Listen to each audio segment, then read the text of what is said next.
You ask Tiger to calculate. This deals with finding the midpoint between 2 points. The midpoint between the 2 points is -30,33. Let's solve it step by step.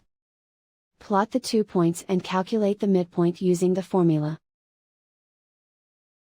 The coordinates of point 1 are, x1 equals -21, y1 equals -9. The coordinates of point 2 are, x2 equals -39, y2 equals 75. PM represents the midpoint of the 2 points.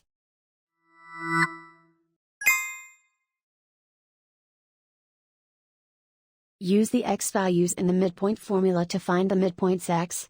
x1 equals -21.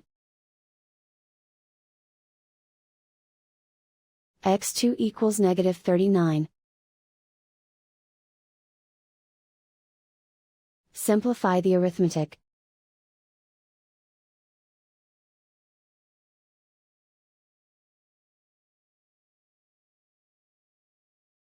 Use the y values in the midpoint formula to find the midpoints y.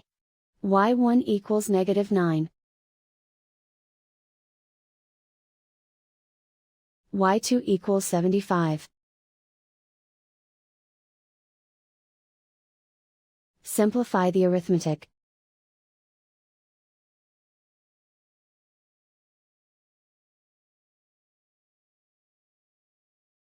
And so, the midpoint is -30,33.